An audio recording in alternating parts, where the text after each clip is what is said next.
Hello, it's Philip Taylor from Richmond Green Chambers speaking.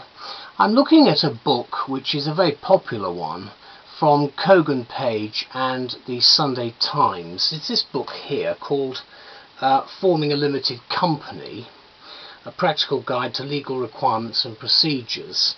It's the Business Development Series. It's by a barrister called Patricia Clayton, and it's the 10th edition.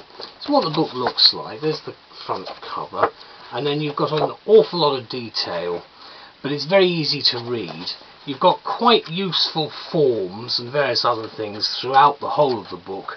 And then at the back you've got a whole series of appendices which are very much about the nitty-gritty of how to get a company organised, lots of forms and everything else. It's a good book, and it's one which I think is suitable for a very wide range of people, in obviously the company environment and also legally.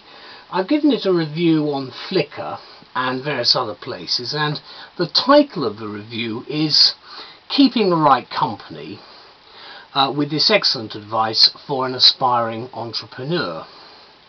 And as I said, it's a review of the legal requirements and procedures for setting up a company. If you're actually starting up or looking to grow your business, you may be considering establishing it as a limited company. If so, you want to read this book as your first step on what might turn out to be actually a quite complicated journey. Although, as barrister Patricia Clayton says and observes, the process has been made a great deal easier and cheaper by the 2006 Companies Act, and she examines the law very well here, in my view, for both the layman and the professional. Her timely volume, and that's exactly what it is in the 10th edition, further demystifies the process of incorporation for you, and I think it will enhance your familiarity with the legalities, much of which you don't want to be too bothered about if you're actually setting up and running a business, which is the prime purpose. It's logically structured and written with crystal clarity. So Forming a Limited Company, the name of the book, offers a comprehensive and common sense approach to the subject, which is ideal for those with no legal training, but people who have business yearnings and need the wherewithal, and that's really what this is about. A good use of forms here too, which is what you need to know with the Companies House stuff and everything else. The book covers all the pertinent issues. Let's just run through a couple of them. It's got corporate structure and its advantages, the procedure for incorporation and registration, the powers, duties and responsibilities of directors, always an important area, the protections offered by limited liability against the possibility of insolvency, and the pros and cons and procedures for buying a ready-made off-the-shelf company, which is what a lot of people actually do. Of course, there are many more things, including things like administering the company itself, the company name, financial matters, and changes after incorporation. What I think is particularly useful and instructive here is, especially when you're conferring with your solicitor, obviously with the idea that you have about what you're going to do, is that the forms and the documents referred to in the text are all reproduced in the pages in this useful volume. You saw a little bit of it earlier on. So as the preface states, this is a guide for anyone either starting in business or running a small business already and looking forward to expanding it.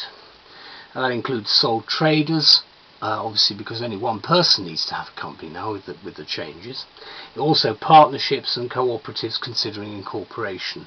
And the law is stated at the 1st of March 2008, so it's taken into account the 2006 Companies Act. The author advises that relevant changes from that Act are noted, but there are some provisions which will not still be in force, because obviously it's coming in over a rolling period. And so some forms are not going to be available until later this year. It's now April 2009, and they won't be available until October, which is the beginning of the new law year. So, like any book of this nature written for the non-practitioner, It's a guide only, and whatever decisions you intend to make about the future of your business or company, I think you're advised certainly to check with Companies House and to take expert advice before forming your private limited company. This book is a step along the way, clearly.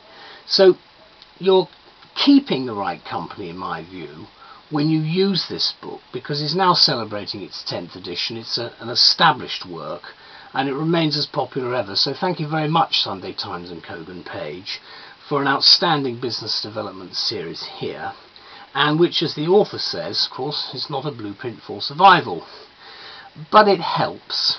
Thank you, Patricia. Bye-bye.